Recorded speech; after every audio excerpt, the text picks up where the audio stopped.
Assalamu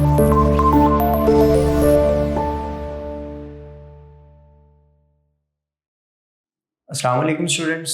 This is Muhammad Ahmed, your biology teacher. Student, today we are going to discuss nutrition in plants. हमने अपना chapter number 9 start किया हुआ था plant physiology के नाम से. उसमें हमने इसका इंट्रोडक्शन देखा. आज हम देखते हैं कि जी प्लांट्स में न्यूट्रिशन किस तरह से होती है. ठीक है, तो सबसे फर्स्ट तो आपको पता होना चाहिए कि ये न्यूट्रिशन एक्चुअल में होता क्या है. हमारे पास न्यूट्रिशन का वर्ड आप लोगों ने अक्सर सुना होगा है. हम बात करते हैं, ये आपके पास जो न्यूट्रिशन होता है इसमें एक्चुअल में हम बात करते हैं food is prepared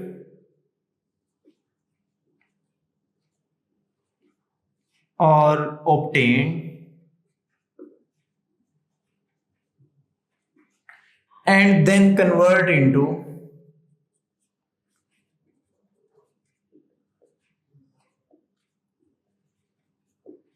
body substances. देखिए, हम न्यूट्रिशन का वर्ड हम यूज कर रहे होते हैं कि जी हमें न्यूट्रिशन चाहिए, हमें फूड की डाइजेशन वगैरह चाहिए, हमें ये डिफरेंट हम चीजें हम ये बात कर रहे होते हैं ना न्यूट्रिशन एक्चुअल में. तो ये सिंपल कॉन्सेप्ट ये है कि कोई भी लिविंग ऑर्गेनिज्म का फूड को प्रिपेयर कर लेना या फूड को किसी दूसरे सोर्स से ऑब्टेन कर लेना. दो चीजें हो सकती हैं. जैसे कि अगर हम प्लांट्स की बात करें, वो तो अपना फूड प्रिपेयर करके अपनी बॉडी को बना लेते हैं, उनकी वो ग्रोथ हो जाती है ना, वो बड़े हो जाते हैं प्लांट्स अपना फूड खुद प्रिपेयर करके. दूसरा, अगर खुद प्रिपेयर नहीं करते, एनिमल्स की वो बात कर रहे हैं कि वो फिर फूड को ऑब्टेन करेंगे किसी दूसरे ऑर्गेनिज्म से. देखिए, हम अपना फूड खुद नहीं बनाते, हम किसी दूसरे लिविंग ऑर्गेनिजम्स का बनाया हुआ फूड हम ऑब्टेन कर लेते हैं. फूड को प्रिपेयर करें या ऑब्टेन करें, फिर उस फूड को आपने कन्वर्ट करना है अपनी बॉडी में, अपनी बॉडी के डिफरेंट पार्ट्स, बॉडी के सब्सटेंसेस, जो ओवरऑल जो हमारी बॉडी बनी हुई है, ये सारी कहां से आई है? उस फूड से आई हुई है. ठीक है, जो हमने अगर अपनी बात करें तो ऑब्टेन किया है, प्लांट्स की बात करें तो उन्होंने प्रिपेयर किया हुआ है. तो न्यूट्रिशन को फिर हम इस तरह से डिफाइन कर रहे होते हैं कि आपके पास फूड है, फूड को आप ऑब्टेन कर लें या उसको प्रिपेयर करके बॉडी बना लें, अपनी बॉडी के सब्सटेंसेस, बॉडी के डिफरेंट पार्ट्स बना लें. ठीक है, नेक्स्ट हम न्यूट्रिशन के बाद आती है न्यूट्रिएंट्स. क्योंकि ये न्यूट्रिएंट्स क्या होते हैं, हम अक्सर ये बात कर रहे होते हैं जी हमें न्यूट्रिएंट्स रिक्वायर्ड है, हमें न्यूट्रिएंट्स चाहिए. ठीक है, डॉक्टर अगर किसी पर्सन को कोई उसको वीकनेस हो जाती है तो उसको ये सजेस्ट किया जाता है कि आपको न्यूट्रिएंट्स की कमी हो गई है. तो ये न्यूट्रिएंट्स क्या होते हैं एक्चुअल में? न्यूट्रिएंट्स आपके पास वो वाले सब्सटेंसेस होते हैं विच is required for your proper growth, your development. हमारी बॉडी में डिफरेंट जो फंक्शंस होते हैं उनके लिए हमें कुछ मटेरियल रिक्वायर्ड होता है, कुछ सब्सटेंसेस रिक्वायर्ड होते हैं, उनको हम न्यूट्रिएंट्स का नाम दे देते हैं. ठीक है,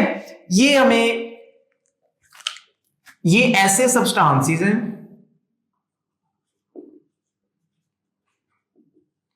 ठीक है, जो हमें रिक्वायर्ड होते हैं फॉर प्रॉपर ग्रोथ,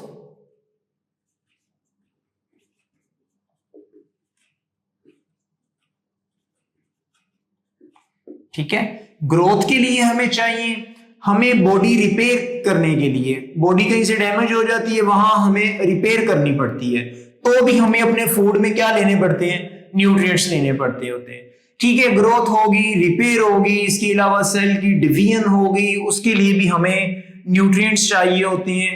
तो भाई ये सारे काम, इन सभी कामों के लिए हमें जो जो चीजें रिक्वायर्ड होती हैं, जो इंपॉर्टेंट सब्सटेंसेस हमें रिक्वायर्ड होते हैं, ठीक है, वो सारे के सारे न्यूट्रिएंट्स होंगे. ठीक है, अब इसमें डिवीजन के अलावा आपको एनर्जी प्रोवाइड करने के लिए भी कुछ ना कुछ मटेरियल चाहिए होता है, वो सब्सटेंसेस आपके वो भी किस में आ जाते हैं जी? न्यूट्रिएंट्स के अंदर आ जाते हैं. ठीक है, न्यूट्रिशन ये हो गया, इन सब्सटेंसेस को आपने ऑब्टेन करना है, इनको लेना है आपने, इनसे आपका क्या बनेगा? बॉडी सब्सटेंसेस बन जाएंगे, बॉडी पार्ट्स बन जाएंगे. ठीक है जी, ये सारी चीजें हमें रिक्वायर्ड होती हैं. अब न्यूट्रिएंट्स भी देखिए, अगर हम बात करें, हम तो प्लांट्स की बात कर रहे हैं एक्चुअल में, ये हमने अभी जनरल बातें की हैं, प्लांट्स और एनिमल्स की हम बात नहीं कर रहे, ये जनरल बातें की हैं.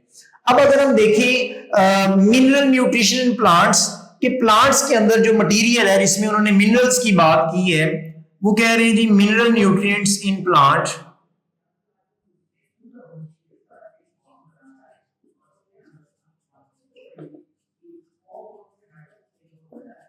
प्लांट्स के अंदर जो मिनरल्स होते हैं उनकी जो प्लांट्स को रिक्वायरमेंट होती है वो किस तरह से होती है, वो भी हम देख लेते हैं कि जी मिनरल न्यूट्रिएंट्स इन प्लांट्स।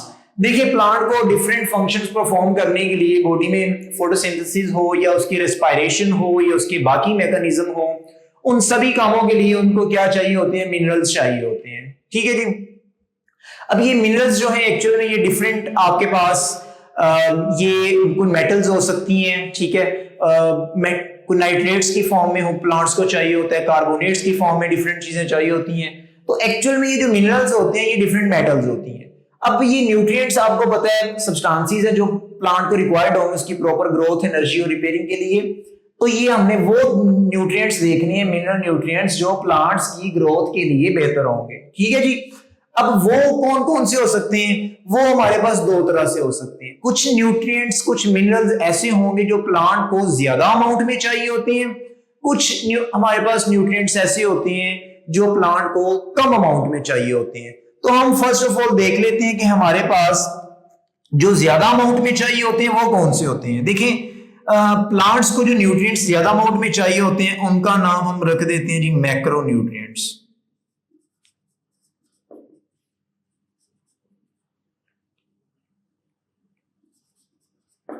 उनको मैक्रो न्यूट्रिएंट्स बोल देते हैं कि those nutrients which is required in larger quantity by in plants को वो वाले न्यूट्रिएंट्स जो ज्यादा अमाउंट में रिक्वायर्ड होते हैं ना उनको हम मैक्रो न्यूट्रिएंट्स का नाम दे देते हैं। मैक्रो का मीन ज्यादा अमाउंट में। ठीक है।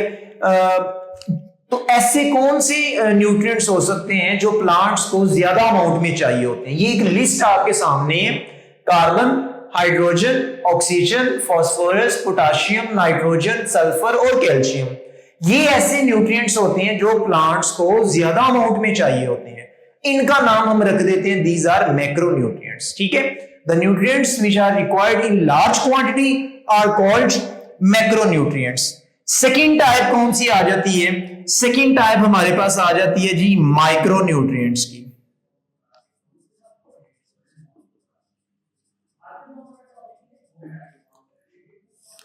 माइक्रो न्यूट्रिएंट्स, माइक्रो का वर्ड आप देखें लेस अमाउंट के लिए चाहिए होता है, हम यूज कर रहे होते हैं। तो ऐसे nutrients which are required in little amount in small quantity are called micronutrients. वो वाले न्यूट्रिएंट्स जो प्लांट्स को लेस क्वांटिटी में चाहिए होते हैं, थोड़ी अमाउंट में चाहिए होते हैं, उनको हम माइक्रो न्यूट्रिएंट्स बोल देते हैं। इसमें कौन कौन से न्यूट्रिएंट्स आ जाते हैं, एक लिस्ट ये बनी हुई है जी। हमारे पास आयरन है, मोलिबेडियम है, बोरोन है, कॉपर है, मैंगनीज है, जिंक है, क्लोरीन है और साथ में एंड पे निकल भी मौजूद है। ये कुछ हमारे पास ऐसे न्यूट्रिएंट्स हैं जो प्लांट्स को मिनिमम अमाउंट में चाहिए होते हैं, कम अमाउंट में चाहिए होते हैं, लिटिल अमाउंट में चाहिए होते हैं। These are called micronutrients. ठीक है जी। ये माइक्रो न्यूट्रिएंट्स और ये मैक्रो न्यूट्रिएंट्स हैं। अब हम इनको वन बाय वन करके देख लेते हैं कि मैक्रो न्यूट्रिएंट्स जो है वो किस किस काम आ रहे होंगे और माइक्रो न्यूट्रिएंट्स होते हैं कौन सा न्यूट्रिएंट किस फंक्शन के लिए वो यूज किया जा रहा होता है, कौन सा फंक्शन परफॉर्म हो रहा होता है। तो सबसे फर्स्ट हम देखते हैं जी कार्बन है हमारे पास, ये एक माइक्रो न्यूट्रिएंट है।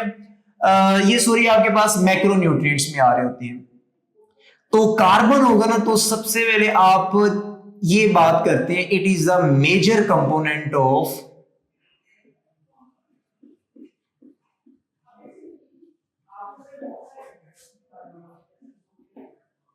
बायोमोलिक्यूल्स। आप बायोमोलिक्यूल्स जितने भी देखेंगे ना उन सभी बायोमोलिक्यूल्स के अंदर आपको कार्बन तो आराम से मिल जाएगा ना।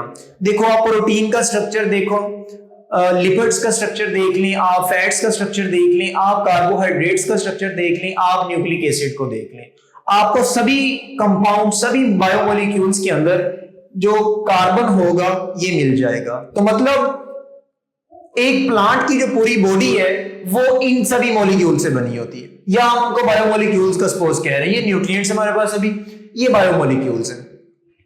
अब देखिए बायोमोलिक्यूल्स बनाने के लिए कार्बन रिक्वायर्ड है, तो इस बात का मतलब है कि पूरी की पूरी बॉडी जो है उसको कार्बन की बहुत ज्यादा जरूरत है, बहुत ज्यादा अमाउंट में जरूरत होगी। तो मतलब जो कार्बन होगा वो हमारे पास एक मैक्रोन्यूट्रिएंट होगा, ज्यादा अमाउंट में हमें रिक्वायर्ड होगा। फिर सेकंड नंबर पे हाइड्रोजन की तरफ चले जाएं, सेम काम यहां पर भी हो रहा होगा कि जो हाइड्रोजन है it is also a major component of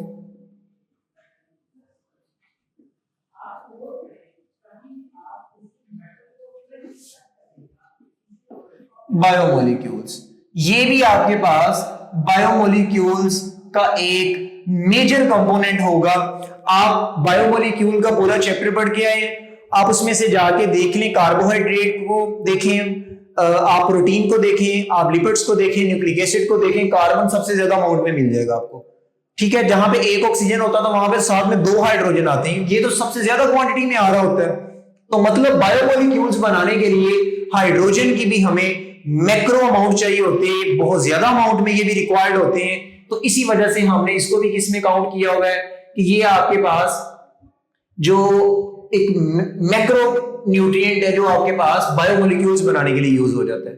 second number पे, थर्ड नंबर पे देखें क्यों आ रहा है, ऑक्सीजन आ रहा है। फिर वही बात, बायोमोलिक्यूल्स बनाने के लिए ये भी मेजर कंपोनेंट होता है। ठीक है, ये भी मेजर पार्ट है।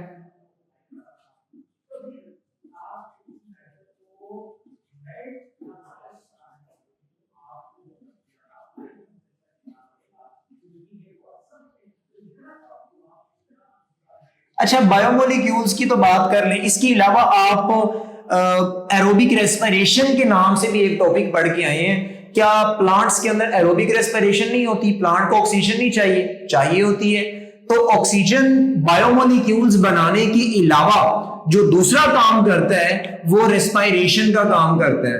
ठीक है, तो यहां पर ऑक्सीजन में हम साथ में ये भी लिखेंगे कि it also help in cellular respiration in plant cells. तो प्लांट्स के अंदर जो ऑक्सीजन है वो बायोमोलिक्यूल बनाने के अलावा एक इंपॉर्टेंट फंक्शन परफॉर्म कर रहा होता है जिसको हम बोलते हैं कि ये रेस्पिरेशन है। ठीक है जी, नेक्स्ट हमारे पास जो आ जाता है वो है जी आपके पास फास्फोरस है।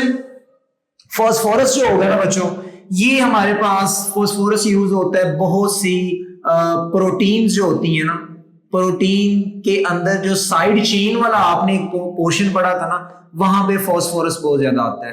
तो प्रोटीन्स बनाने के लिए भी हमें फास्फोरस चाहिए होता है।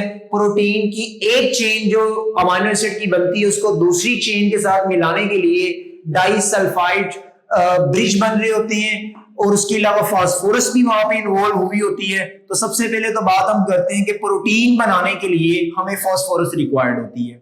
इसके अलावा आप देखेंगे आपने कुछ कोएंजाइम्स पढ़े थे। ठीक है, कुछ कोएंजाइम्स आप पढ़ के आए हैं कि ये ऐसी मेटल्स होती हैं जो हमने कहा था कि लूजली बाउंडेड होती हैं, किसके साथ? एंजाइम्स के साथ, और उसका फंक्शन परफॉर्म करवा रही होती हैं। इसके अलावा फास्फोरस आपको कहां पे मिल जाएगा? आपने एटीपी का सुना था, हमने पूरे चैप्टर में डिस्कस किया एक में एटीपी। एटीपी के स्ट्रक्चर के अंदर हमने देखा था कि हमें 3 फॉस्फेट बॉन्ड्स हमने देखा था, वहां पे फॉस्फेट ग्रुप लगे हुए थे ना, तो मतलब उसके अंदर क्या है? फास्फोरस ही मौजूद थी। ठीक है ना, तो मतलब ये जो आपके पास फास्फोरस है प्रोटीन बनाने में एज अ कोएंजाइम और एटीपी की फॉर्मेशन में हेल्प कर रहा होता है। इसके अलावा ये कहां पे मिल जाएगा? आपने सीड जर्मिनेशन सुना होगा। सीड को जब हम सोइल के अंदर लगा देते हैं उसके बाद वो जर्मिनेट करना स्टार्ट कर देता है।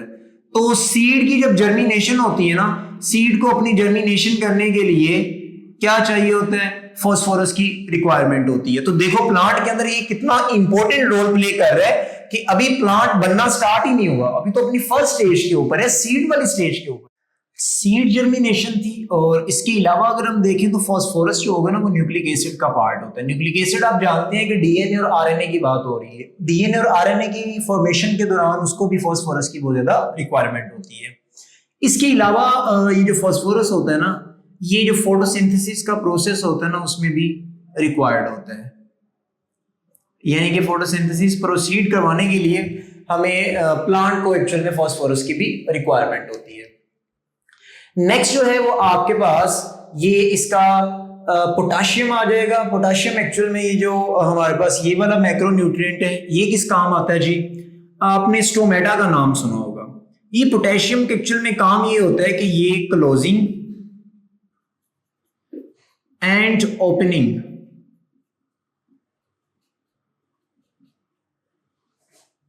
किसकी, स्टोमेटा की।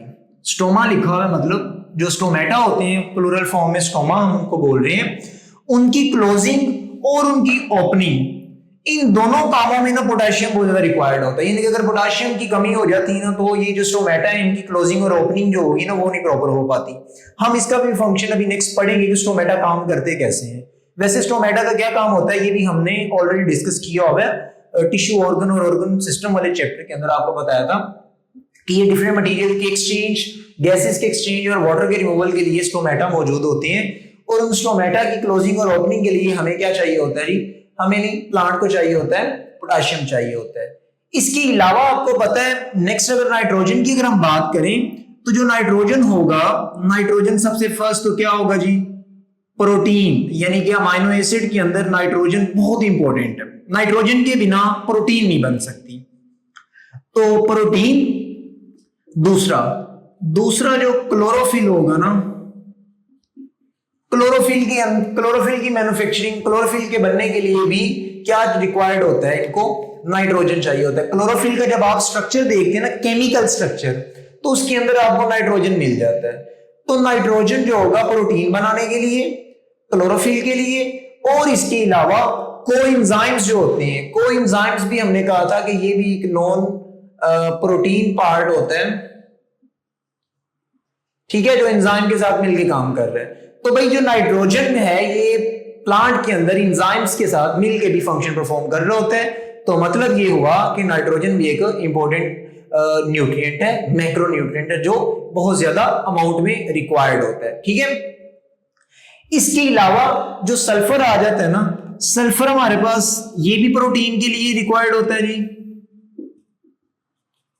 प्रोटीन के अलावा एंजाइम्स भी प्रोटीन ही होते हैं, एंजाइम्स के लिए भी, और डिफरेंट टाइप के विटामिन जो होते हैं इनकी मैन्युफैक्चरिंग के लिए विटामिन जो होते हैं वो भी हमें सल्फर चाहिए होता है विटामिन की प्रिपरेशन के लिए। विटामिन कुछ ऐसे होते हैं जो कि एसेंशियल विटामिन होते हैं ना, बॉडी जो बाहर से लेके आती है उसकी तो चलो ठीक है, लेकिन जो बॉडी खुद प्रिपेयर कर रही होती है विटामिन, उनके लिए सल्फर होता है वो रिक्वायर्ड होता है। तो भाई सल्फर विटामिन की रिक्वायरमेंट भी पूरी करवा रहा होता है।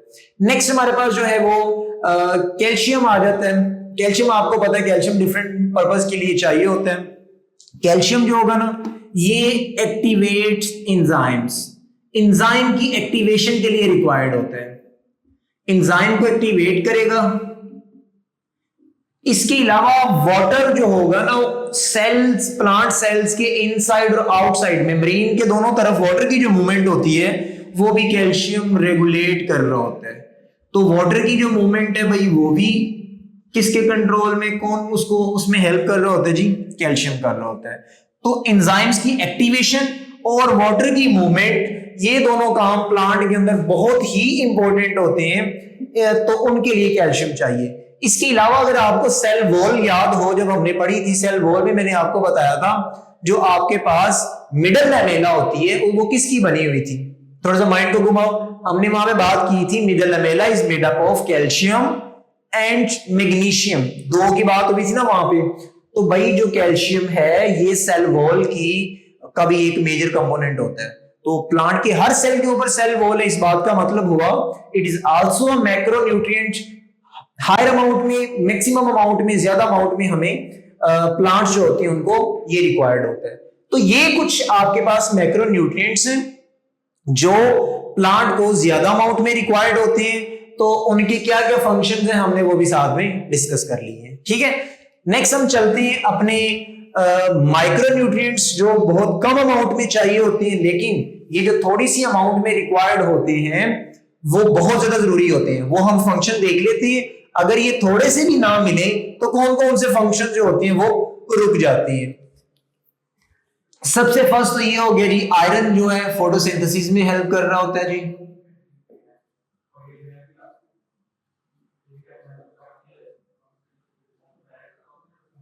फोटोसिंथेसिस में ये हेल्प कर रहा होता है, और इसके अलावा एंजाइम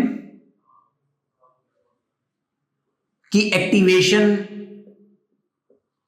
में हमें प्लांट्स जो होते हैं उनको आयरन रिक्वायर्ड होता है। तो ये दो फंक्शंस तभी होंगे जब आयरन की प्रेजेंस होगी। आयरन प्लांट्स को आयरन कम होगा, फोटोसिंथेसिस नहीं होगी, फोटोसिंथेसिस नहीं होगी तो प्लांट का सरवाइव करना बच्चों मुश्किल हो जाता है। नेक्स्ट हमारे पास आ जाता है मोलिबेडिनियम। मोलिबेडिनियम जो है एक्चुअल में ये किस काम आता है, बहुत से ऐसे एंजाइम्स हैं जिनका ये मेजर कंपोनेंट है। तो एंजाइम्स आपको पता है डिफरेंट रिएक्शन में काम कर रहे होंगे, तो एंजाइम का बहुत से एंजाइम का मेजर पार्ट जो है वो इस मोलिबेडिनियम मेटल पे डिपेंड कर रहा होता है। तो इसी वजह से अगर ये नहीं होगा तो एंजाइम्स नहीं बनेंगे, एंजाइम्स प्रॉपर नहीं होंगे तो बहुत से प्लांट की बॉडी के फंक्शंस नहीं हो पाएंगे। इसके अलावा ये किसमें काम आ रहा होता है कि जो प्लांट के अंदर कुछ नाइट्रेट्स होते हैं ना, उनको इसने कन्वर्ट करवाना होता है किसके अंदर, नाइट्रेट को अमोनिया के अंदर कन्वर्ट करवाना होता है, अमोनिया। ठीक है, ये जो ये मोलिबेडिनियम है इसने नाइट्रेट को अमोनिया में कन्वर्ट करवाना होता है और साथ में एंजाइम्स की इंपॉर्टेंट कंपोनेंट होता है, ये हो गया। उसके अलावा फिर बोरोन आ जाता है। ठीक है, अब प्लांट के अंदर डिफरेंट जो शुगर के मॉलिक्यूल्स बनते हैं, ग्लूकोज बनता है ना, प्लांट खुद बना रहे हैं। अब उसको एक पार्ट से दूसरे पार्ट में जो मूव करवाना होता है ना, उसकी मूवमेंट के लिए हमें प्लांट्स को बोरोन चाहिए होता है। बोरोन एक ऐसी मेटल है जो क्या कर रहा होगा, शुगर की ट्रांसपोर्ट करवाएगा, एक तो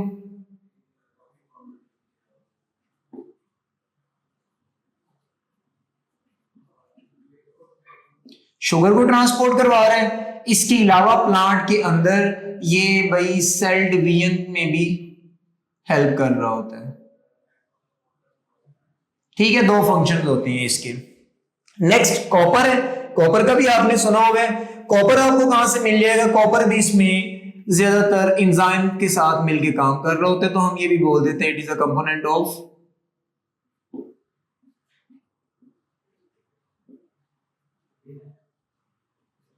सेवरल एंजाइम्स। बहुत से एंजाइम्स का मेजर कंपोनेंट कॉपर भी होता है। एक्चुअल में ये सारे एंजाइम्स में आ रहे हैं ना, तो ये एंजाइम के चैप्टर में हम पढ़ चुके हैं कि एक्चुअल में ये जो एंजाइम्स होते हैं, ये नॉन जो प्रोटीन पार्ट है, ये मेटल्स जो होती हैं इनके साथ मिलके, इनके साथ जुड़ के वो काम कर रही होती हैं।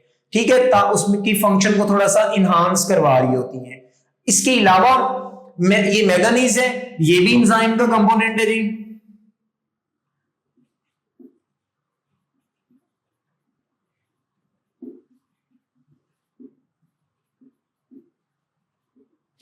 एंजाइम्स के कंपोनेंट के अलावा ये मैंगनीज रिक्वायर्ड होता है जी फोटोसिंथेसिस के अंदर। फोटोसिंथेसिस के अलावा इट हेल्प्स इन रेस्पायरेशन। तो रेस्पायरेशन में भी ये क्या कर रहा होता है भाई, हेल्प कर रहा होता है। नेक्स्ट हमारे पास आ जाता है जी ये वाला जिंक है। जिंक का क्या काम होता है कि ये आपको लार्जर अमाउंट में चाहिए होता है। ये आप समझ ले किस काम के लिए, एंजाइम्स के लिए। It required by enzymes in large quantity, यानी कि बहुत से एंजाइम्स को जिंक भी चाहिए होता है, जिंक मेटल चाहिए होती है उनकी प्रॉपर फंक्शनिंग के लिए। तो प्लांट्स के अंदर अगर जिंक नहीं होगा तो उनका ये भी प्रॉपर फंक्शन नहीं हो पाएगा। क्लोरीन है, क्लोरीन आपको पता है it helps in osmosis of water। osmosis हम नेक्स्ट लेक्चर में डिस्कस करेंगे। It is a movement of water molecules from higher concentration to lower concentration. ज्यादा कंसंट्रेशन वाले एरिया से लोअर कंसंट्रेशन वाले एरिया की तरफ वाटर का मूव करना, उसको हम ऑस्मोसिस का नाम दे देते हैं। उस ये काम करवाने में क्लोरीन हेल्प कर रहा होता है। ठीक है, उसके बाद हमारे पास निकल आ जाता है। तो बच्चों निकल जो होगा it helps in nitrogen metabolism, यानी कि नाइट्रोजन को यूज करके डिफरेंट टाइप की प्रोटीन भी बनाई जा सकती है और इसके अलावा कुछ नाइट्रोजनस कंपाउंड्स होंगे जो प्लांट्स इनटेक करता है, जैसे कि नाइट्रेट्स होते हैं, उसको फिर नाइट्रोजन में भी कन्वर्ट करवाया जा रहा होता है।